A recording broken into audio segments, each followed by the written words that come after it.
Seguimos en el programa del Centro PEN de Argentina, como todos los lunes a las 21 horas, y con nuestra invitada Karina Carriqueo, cantante, escritora, activista mapuche y tehuelche.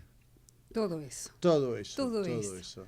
Qué lindo, porque mientras escuchábamos esta canción, vos me contabas del oído que tenés para una lengua que hablaban tus antepasados y que tenés muy presente. Y en nuestro presente, nuestro, que tenemos que estar sí o sí. Nosotros, los originarios, decimos que el futuro está en el pasado, por eso la vida es cíclica, por eso todo es circular. Tener más presentes que nunca, ¿no? Ese pasado, de dónde venimos. Y cada vez que oímos esa lengua, se vienen los recuerdos y se vienen los paisajes y se viene todo eso que alguna vez no solamente vivimos, que observamos y que tenemos los aromas de esos recuerdos. Y de eso se trata este libro también, Cuando ¿no? el lago esté quieto. Son todas las vivencias, la crianza, la importancia de tener presente que el futuro es hacia atrás.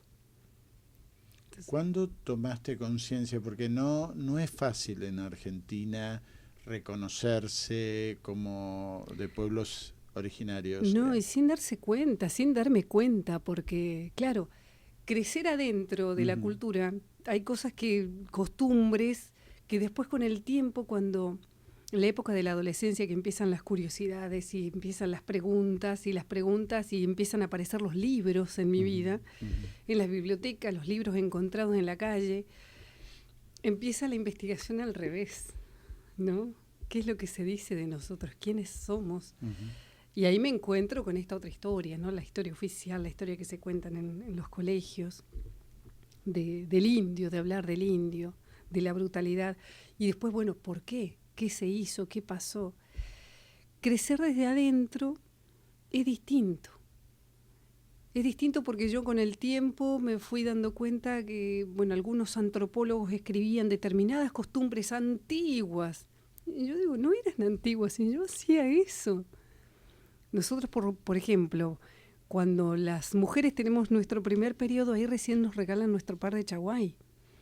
Si no, andamos con hilitos en las orejas. Tu par de chaguay que estás... ¿Cómo Claro, es? aros, chaguay, los aros. Y yo recuerdo en la primaria haberla hecho con hilitos en las orejas. Y éramos contadas las niñitas mapuchitas que andábamos con hilitos, pero que no sabíamos que era una tradición, una costumbre mapuche. No, era natural. Era natural ver a mi abuela haciendo su unguelipum, tirando su hierba a la tierra todas las mañanas. ¿Qué es? Es una ceremonia individual que uno hace para agradecer al día, para agradecer al Antú, al sol. Ajá. Sale mirando al este y agradece, y yo la acompañaba en eso. O sea, esa ceremonia también después la vi escrita. Los mapuches antiguamente hacían tal y tal cosa. La comida, las comidas, la olla de fierro, el curanto, esa comida que se hace en tierra, bueno, yo la comía. Yo la he comido en el sur de Chile, en Chiloé. En Chiloé es muy rica. Uno la mira con cierta aprensión, debe estar lleno de tierra. Claro, vamos a explicar que se hace un pozo, un rectángulo bastante amplio, depende de los comensales que vayan a hacer.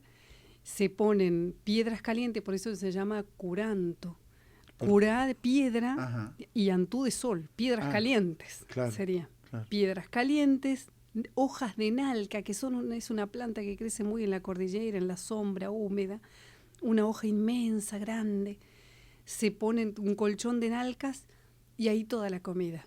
Cruda la carne, carnes mezcladas de distintos tipos, verduras, chorizo, verdura, zapallos enteros, mariscos, ahí por lo menos. Sí. Se tapa de vuelta con las hojas de nalca y se cierra con tierra. Y ahí se queda tapadito 1 hora y humea de vez en cuando, ¿no? Sale el vaporcito. Y ahí se cocina el curanto. ¿Qué quiere decir eso? Curá piedra y antú el sol, así, piedras calientes. Claro. Entonces, este libro son cuentos, relatos de todas esas costumbres. Es un poco para mostrar la cosmovisión desde adentro, contada desde alguien que se crió, que lo vivió, en esa búsqueda de visitar y de no perder la identidad, de ir visitando abuelas y abuelos, que algunos eran parientes, otros conocidos, sola, siempre sola, con una mochila, y siempre fui muy solitaria en eso, desde muy... porque la vida cuando se crece en la cordillera es distinta para las mujeres. Uno se acostumbra a la dureza, a ser fría, a ser distante, a tener cuidado y a cuidarse sola por lo que pueda pasar. Cuando uno se va a caballo para las marcaciones, siempre va mucha gente, van hombres y mujeres, y las que éramos preadolescentes teníamos que tener mucho cuidado y fortalecernos solitas nomás, y dormir a la intemperie y cuidarnos. Entonces, también andar nosotras con ciertos cuidados, y creo que todo eso está plasmado ahí, en ese libro. Son 20 cuentos, tuve que seleccionar porque como fue algo muy que no lo esperaba, porque los escribí en pandemia. Tenía algunos escritos antes, pero en pandemia se terminó de cerrar. ¿Es tu primer libro? Es el primer libro. Sí, anteriormente he escrito, no sé, para algún semanario, artículos, revistas, pero muy suelto. Pero no me animaba a escribir, ¿no? La prueba, el filtro propio, no pasaba nada. Esto estaba escrito y se me ocurrió presentarlo a una editorial. Dije, qué mejor que pasar... Carmina Lucis. Carmina Lucis. Un día me fui a la Feria del Libro y dije, bueno, es ahora o nunca. Entonces ahí la conocí a Magalí y me presenté. Magalí Izaguirre. Sí. Que es quien escribió el prólogo. Uh-huh. Y fue lindo también encontrar eso, porque ella escribió el prólogo sin conocerme, solamente basado en los cuentos. Eso también me encantó. Es una editorial, pero que con cierta militancia, porque han publicado escritores de cultura afroamericana. Exactamente, sí. Magalí incluso tiene libros de mujeres afro, claro, que han sido luchadoras también por el feminismo. Una editorial que con lo originario también ha sacado varios libros. Está en Sánchez de Loria 19, acá en Cava. Pueden visitar, es una muy linda editorial, librería ahí, para ver todos los ejemplares. Se encuentran este tipo exacto, de trabajos.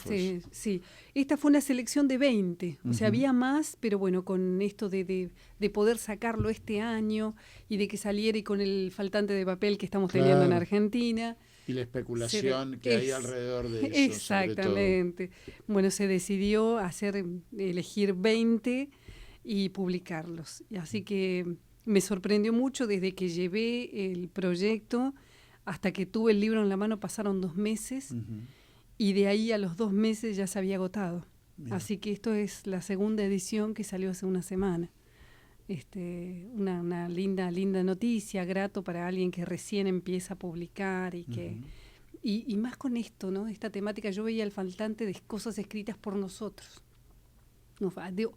Tenemos la oralidad, por supuesto, pero yo digo que el arte es nuestra arma también, es nuestra arma de lucha y tenemos que utilizarla. En este caso hay algunos cuentos que son de denuncias bastante fuertes. Hay de todo. Sí, creo que es un paseo por todos los estados de ánimo y por todas las realidades que pasamos nosotros, los que vivimos allá. Bueno, en tu caso es tu primer libro, pero no es tu primera expresión artística que conocemos. No. Porque, claro, Karina es más conocida por ahora. Claro, por el canto. Por el canto. ¿Y qué te parece si te escuchamos y después nos contás qué escuchamos? Por supuesto. Tomás, gracias.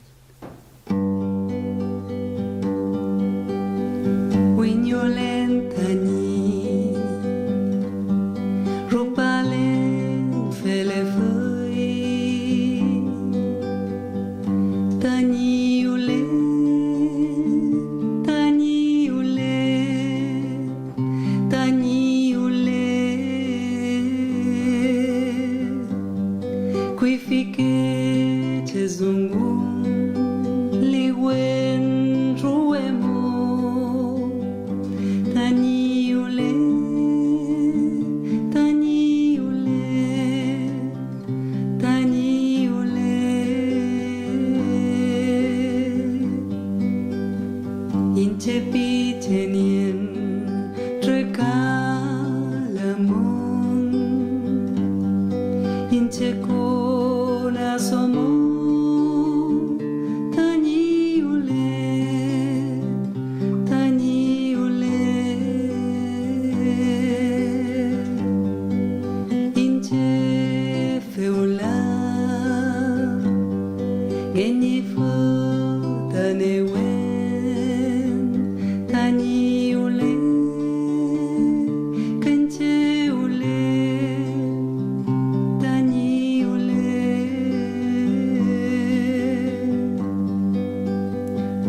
그러프 메올렌 콜레 차푸스 윈쿨 아르켄 마포폴레 모예 마포 위뇰렌 다니 파일랄레 미피오케 다니올레 간체올레 다니올레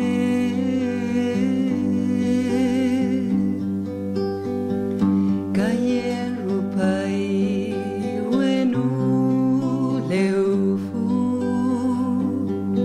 간체푸 다말렌 트레칼라몬 소모 단체 qui fique jesumum li wen truemo taniole kancheole taniole taniole taniole taniole taniole kancheole taniole. Seguimos en el programa del Centro PEN, la responsabilidad de la palabra. ¿Qué escuchamos, Karina? Regalamón se llama este tema, Caminante, y habla de esto, ¿no? Yo escuché la voz de nuestros antiguos que me contaron que la vida es un círculo, lo que hablábamos al principio, esta introducción, ¿no? De ser el mañana, de ser el futuro nosotros, y este tema habla de, bueno, si bien sé que soy una pequeña mujer caminante, pero decidida y fuerte para mantener mis raíces. Eso es lo que dice en resumen este canto. Que es tuyo. Es mío, sí. Es tuyo. Y hablábamos de tu adolescencia, ¿cómo es ser mujer adolescente en el sur y ser mapuche? Y uno, ¿A qué estás claro, expuesto? uno a veces dice, bueno, estás en tierra mapuche, te aceptan todos. Uh-huh. No, en la época mía no. Preadolescencia, adolescencia, la discriminación en el pueblo está. Uh-huh. La discriminación en la ciudad estaba, tanto de docentes, de compañeros. Hace poquito me dijeron, ¿vos sos de Bariloche? Ay, hay muchas colonias mapuche, ¿no? Uh-huh. No, al revés, precisamente al claro, revés. Claro. Claro, entonces no se acepta. Hubo un gran silencio, hubo esa época de discriminación donde se nos burlaban por los apellidos. Bueno, cuando la gente te dice, bueno, lo que pasa es que los mapuches todos vienen de Chile. ¿Qué Chile si no existía No Chile? había Todo, por eso fronteras. es de una ignorancia. No había fronteras y eso hay que estar aclarándolo todo el tiempo. Siempre hay alguien que lo escucha por primera vez. Sí. Pero entonces no es fácil, tenés de un lado los mismos compañeros, los docentes, el del policía que es mapuche y también discrimina, pero Uh-huh. porque no sabe que es mapuche, Claro. Y así, y en el campo, bueno, cuidarnos las mujeres de otras cosas también, ¿no? Cuando uno se va al campo, la vida del campo, que también hay mucho machismo. Uh-huh. Así que no, es difícil, fue Uh-huh. difícil. Uh-huh. Pero yo digo que si mis antepasados, yo estoy gracias a que ellos pudieron sobrevivir a Uh-huh. terribles matanzas y encerronas, y yo pude sobrevivir también a muchas cuestiones, Uh-huh. ¿cómo no seguir adelante, no? Claro. Y abarcando distintas, mientras más caminos que tengan que ver con el arte y la difusión pueda caminar, lo voy a seguir haciendo. En este caso ahora surge lo del libro, pero con el canto lo mismo. esta canción que escuchamos está en Mapuzungún. Y sí, mi abuela hablaba Mapuzungún, tengo por parte de los dos, mamá y papá. Mi bisabuela era machi. Expliquemos qué es Mi machi. machi son las curanderas, pero no físicas, sino también espirituales también. Entonces la sabiduría que hay adentro es muy grande, como para olvidarse de quién es uno, en mi caso. No es fácil, como te digo, pero sí es posible poder caminar concientizando al de al lado, al que tenemos enfrente, al vecino, a los chicos de las escuelas, que es lo que hago. Porque el fin de semana me tocó ir a Tapalqué. Entonces todos los chicos de todas las escuelas, ni bien iban entrando, en algunos me veía yo entrando, ¿no? Tapalqué, provincia de Buenos Aires, al lado de Azul. Exactamente.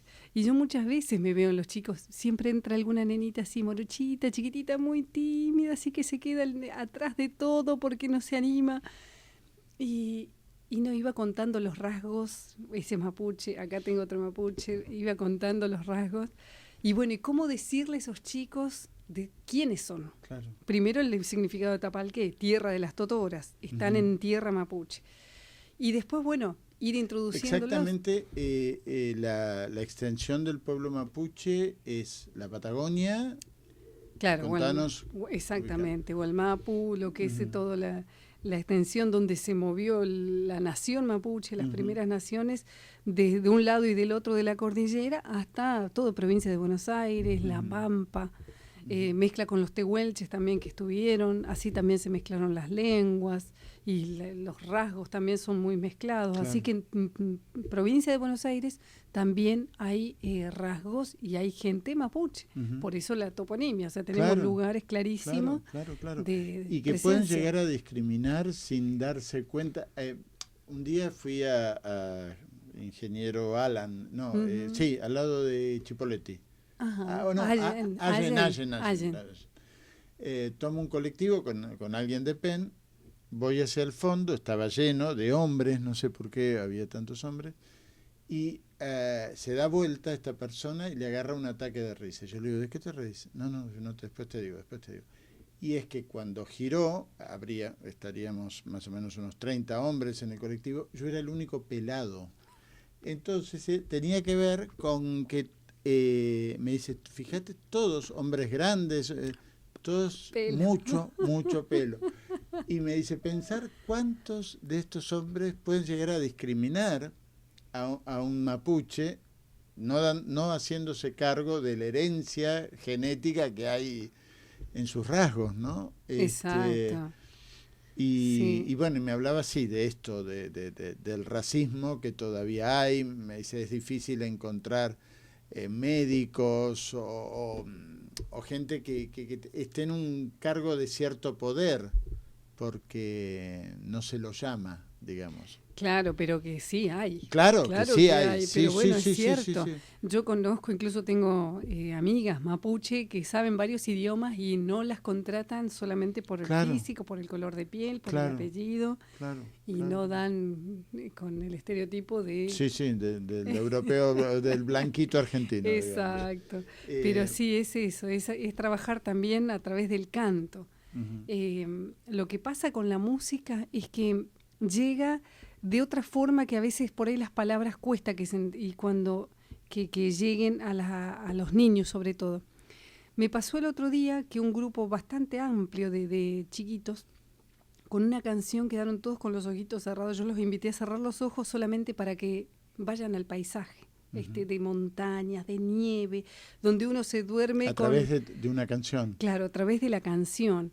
Bueno, pero hagamos de cuenta que somos chicos. A Tomás le sale más fácil porque es más joven. Claro, pero, entonces... ¿qué hacemos? ¿Cerramos los ojos? Cerrar los ojos. Cuando tenemos, allá usamos los plumones, que son nuestros abrigos de plumas de ganso. Sí. Nuestro ranchito, piso de tierra, nada más. Y la importancia al anochecer es cuando viene la luna, empieza el sueño. Vienen los sueños de a poquito, uno se va preparando las abuelas dicen, para que el espíritu salga. Entonces, le cantamos a ese niño, esa niña, para que suba alto con ese sueño y vuele como vuela el cóndor. Entonces les decimos, Amun peuma tañe poñen, amun peuma puñen somo, ay cole manque, ay cole manque. Iluain puramon tañe poñen, Iluain puramon somo poñen, ay cole manque, yo le manque. Que se duerman antes de que venga la abuela del cielo, la madrugada. Eso es lo que dice este canto. Y de a poquito así planeando por arriba de los niños, después el que había llegado avergonzado o el que había llegado riéndose de ¿qué vamos a ver hoy? Un indio y tiene sus rasgos, siempre son los últimos que se quedan para ver los instrumentos, para preguntar, los que se quedan a probarse, las chiquitas, la platería, Ajá. las mapuchitas quieren probarse la platería y todos quieren ser mapuche. Es una linda respuesta. ¿Llevas instrumentos? Llevo los instrumentos. ¿Qué instrumentos manejas? Llevo el cultrum, esa vasija de madera con un parche de cuero de potro que está pintado con los 4 puntos cardinales, las patas del choique o del puma, Sí. y los astros y el símbolo del movimiento. Describamos cada instrumento. Digo, exacto, sí. El parche del cultrum, de ese tambor de mano, está dibujado, pero ese dibujo tiene que venir en sueños. Ajá. No puede dibujarse cualquier cosa, ni en cualquier momento. Tiene que venir en sueños y dibujarse en ceremonia. Después otro instrumento es el rompe, que es el arpa de boca. Ese es un instrumento que lo toman, se toma de otras culturas, pero el mapuche lo usó para romancear, para dedicar canciones de amor y romanceos. Ajá. Después otro instrumento que hay es la pifuilca, que es la flauta de un solo agujerito que se moja con agua para que suene más fuerte. Después hay otro que tiene un cuerno que se llama el ñorquín. Y fíjate vos, el ñorquín era de una caña que se dobla toda, muy flexible, con un cuerno en la punta. El cuerno se llama culcul. Se usaba antiguamente para dar avisos. Entonces nosotros, hoy en la actualidad, Winca es blanco. Al celular le decimos Winca Culcul. Ah. Claro, hemos adaptado los términos, vamos adaptando. Walmapu, Asquintuhue, por ejemplo, es computadora, que quiere decir que se comunica con toda la tierra. Mirá. Entonces vamos también eso con la ayuda de las abuelas, que siempre consultando todo a los mayores, todas las culturas originarias, si cualquiera sea el evento que haya, si hay un abuelo, abuela, se lo respeta, se lo escucha y se lo consulta. Primero se lo consulta. Es por eso que veo a veces por ahí hay jornadas de reflexión, jornadas determinadas, cosas, y siempre se trae algún abuelo o abuela y se queda a un costadito, o a veces, me ha pasado muchas veces, pero siempre las personas mayores son las que se consulta, se respeta, su palabra tiene muchísimo valor y hay que tenerlas muy en cuenta para todo. Estaba pensando, y le pido disculpas a Daniel Huircapán, que espero que no esté escuchando porque voy a recrear una historia que me contó él, que en el caso de Daniel Huircapán, compañero Dani, nuestro de PEN, y un hombre que ha hecho mucho por el resurgimiento de la cultura guenenaquena, que fue una lengua que se dio por desaparecida hasta que llegaron unos filólogos a la zona de Chubut, escucharon a unas mujeres y dijeron, ¿en qué están hablando? Resultó que era en guenenaquena y ellos decían, pero lo tenemos registrado como desaparecido porque había muerto el último lonco, claro que sí, y en realidad no, habían seguido mujeres hablándolo. Entonces estas mujeres, con el paso de los años, se convirtieron en esas abuelitas que validan la lengua que estudian los eminentes filólogos universitarios. Claro, Dani ha hecho un trabajo importantísimo con sus publicaciones, sus libros, el rescate de las historias, de los NUTRAM, de los relatos. La verdad que es muy valioso el trabajo y es lo que se necesita, ¿no? Empezar a contagiar a partir de esto que somos, oradores, narradores, contagiar esto para que otros también se animen, porque no somos muchos, la verdad. Exacto. Y Estoy pensando en así gloriosos antecedentes como Luisa Calcumil, como Aimé Painén, sí. Seguramente me estoy olvidando de alguien, que fueron activistas. Luisa, bueno, todavía sigue en Ajá. el teatro como directora de teatro, actriz excelente. Sí, hay que recordar la Incluso película Jerónima, ¿no? Jerónima, La nave de los La nave locos, de los entre locos. otras. Sí. Y bueno, por ahí yo creo que ha sido no valorada en el cine. Ujú. Creo que es una excelente actriz que podría haber Sí. sido protagonista y haber estado con más presencia en Sí. el cine. En lo musical lo mismo. Bueno, ella tiene sus espectáculos y anda mucho por el sur y ha viajado bastante también.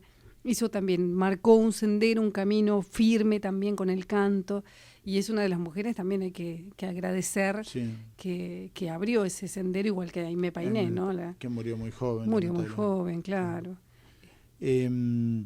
¿Y cómo empieza tu camino en la difusión? ¿Cuándo te lanzaste? Cuando me lanzo, en el 98 integré un quinteto vocal. Ajá. De ¿Habías música. estudiado canto? No, había ido 1, 2, 3 cursitos nada más, de clases de un taller municipal de canto, pero me dio muchísima vergüenza y no fui más.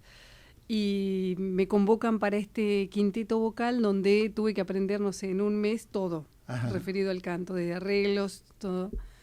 No me costaba memorizar las canciones, no me costaba hacer los arreglos, entonar, no sabía ni qué notas estaba haciendo, pero las hacía, parece que bien, porque además eran 4 voces masculinas que venían con una trayectoria muy amplia de folclore patagónico. En ese repertorio de este quinteto que se llamó Chacayal había canciones en lengua. Entonces ahí es donde me empiezo a meter en el canto también. Dije, bueno, es posible, se puede hacer, y después del 2000, 2003, ahí empecé a armar cosas para los colegios, para los niños más chiquititos, con leyendas y narraciones, y a mezclar. Ahí me empecé a animar a mezclar el canto y la narración. Uh-huh. Y después venís a Buenos Aires, a la zona de General Pinto, estuve ahí también. ¿Ahí hay presencia coliquea? No, en Los Toldos. En Los Toldos, que está al lado, que sería General Viamonte. General Viamonte, claro, en Los Toldos, ahí se asentó el cacique coliqueo y toda su descendencia. Es uno de los pueblos de la provincia de Buenos Aires que a mí me llamó mucho la atención, porque cuando vengo del sur encuentro todo lo que es alrededor, es Lincoln, Junín, Villegas, toda gente de descendencia italiana y española. Claro. Y la primera vez que voy a Los Toldos me sorprende porque estos son todos parientes míos. Se parecen todos a mis... Este puede ser mi primo, mis tíos, son todos iguales. ¿Qué pasa acá? Claro. Y ahí me encuentro con que son todos mapuche, que hay un 70% de la población es mapuche, se reconoce, que hay más de 5 comunidades. Hay un museo, el Menrado Hux. Sí, está el monasterio. Sí, hay el un monasterio museo benedictino de Los Toldos. Con Mamerto Menapache, pero hubo un monje, Menrado Hux, que suizo, que yo llegué a conocer hace unos años, y que le da nombre a ese museo porque él era un gran coleccionista, ¿no? Claro, él escribió Coliqueo, El amigo, no me acuerdo cómo es el título del libro, donde cuenta toda la historia de Coliqueo, de una machi blanca que anduvo por ahí, una curandera. Y ese museo está en las instalaciones del monasterio. La última vez que fui, que hablé con Mamerto, dijo que ese museo estaba en reparación, estaban reestructurando, viendo algunas cosas. Creo que ya está abierto, lo dirige Fernando Cochi, me parece que es. Bueno, bien. Y así que bueno, sí, esos lugares a todos así, los que puedan ir, que vayan. Los Toldos tienen hay mucho más que quesos y derivados lácteos. Claro, y incluso... y uno puede estar ahí y sin embargo no conoce ese museo, ¿no? El museo, bueno, todo lo que es la tribu de Coliqueo, que todavía está, se puede ir en auto hasta la laguna, que es la laguna La Azotea, que fue el antiguo cementerio, Y está la Loma Colorada, que es otro lugar muy misterioso que tiene Los Toldos, que es un cráter. Cuando estaba Carlos Martínez Sarasola. Carlos Martínez Sí, Sarasola, el eminente antropólogo que le da claro. nombre a nuestro Comité de Lenguas Exacto. Indígenas. Sí, bueno, con él fuimos, lo llevé, quería ir a ese lugar, quería ir primero a una rogativa, bueno, fue varias veces hay una rogativa en Los Toldos, y a ese lugar tan mágico, ¿no? Como es la Loma Colorada. Y claro, uno va caminando por entre serían las colas de zorro, ¿viste? Las plantas Sí. que hay en la llanura. Sube un poquito una lomita y se encuentra de golpe con un terrible cráter inmenso, donde ahí cuando llueve no entra agua. Puede estar todo inundado alrededor, pero ahí jamás hay agua, no se llena nunca ese. Y bueno, obviamente ahí pasan cosas ahí que hay muy energéticas, que lo sintió incluso Carlos cuando fue, lo sintió muchísimo. Y uno cuando va así siente, cambia todo, cambia la temperatura, cambia todo cuando uno ingresa a ese cráter. Así que bueno, vienen incluso de todas partes del mundo, te diré, a meditar, a mirar, a medir, no sé, con aparatos se ha llegado a medir, pero es muy mágico ese lugar. Y hablábamos de cómo empezaste y cómo es ahora estar en Buenos Aires, cómo es tu trabajo en la Biblioteca Nacional. Bueno, eso comienza en el año pasado, en pandemia, cuando me convocan para dar un taller de 3 meses sobre cultura mapuche. A ver si podía dividirlo una vez por semana y ver, porque querían abarcar lo que era pueblos originarios desde una cultura específica y ver qué pasaba si se hacía a la antigua, con la transmisión oral, como es lo nuestro, ¿no? Uh-huh. Que yo pueda contar, no darles material de trabajo, ni que se pongan a estudiar fechas y todo.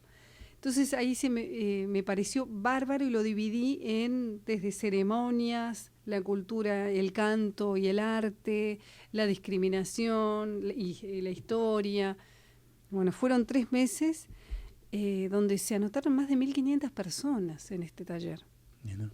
Y es ahí donde Son me convoca. talleres gratuitos. Son talleres gratuitos, se anotó gente de todo el país que desbordó el Zoom, así que entre ellos se armó una comunidad paralela donde se pasaban los links, uno se lo filmaba y se lo pasaba al resto. Bueno, me mandaban, me escribían muchísimo por consultas, cosas que aprendían. De ese taller surgieron libros, podcasts, programas de radio, profes que los llevaron a las aulas.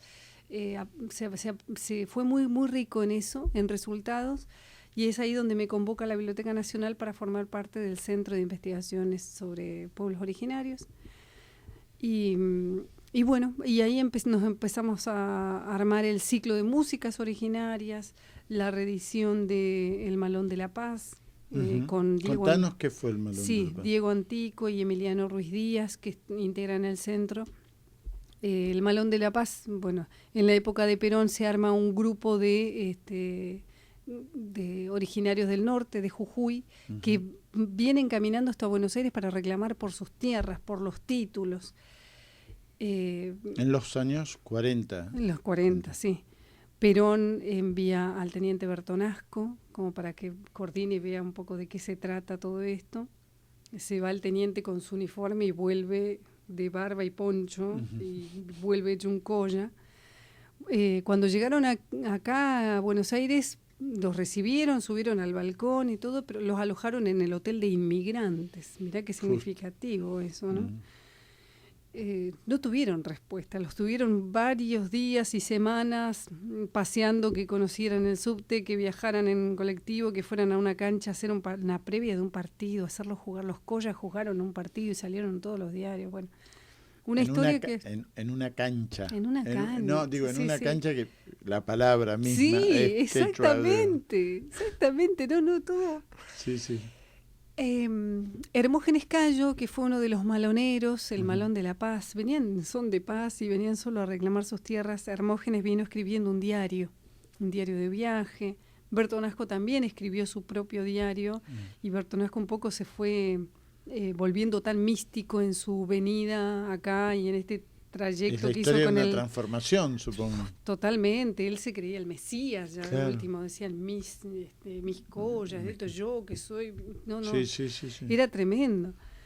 Bueno, los 2 diarios existen y son los que se van a reeditar en un solo libro, que se va a llamar Los Diarios del Malón, con prólogo de Marcelo Balco, con el prólogo también un escrito de Guillermo David, que es el director de Cultura de la Biblioteca Nacional, que es el que incentiva todas estas cosas para que se ¿Esto va a puedan ser realizar. este año? No. Si resulta todo bien con el papel Ah. y con todo, saldría este año y si no, a principios del año que viene, pero es un libro muy, muy interesante para tener, para Y conocer. le vamos a dar mucha difusión en PEN, por favor, Sí. contá con todo, Por favor. con todo eso. ¿Estamos bien de tiempo? Estamos bien de tiempo. Bien. Vos no vivís en Capital, así que te vamos a No, liberar. a liberar, exactamente.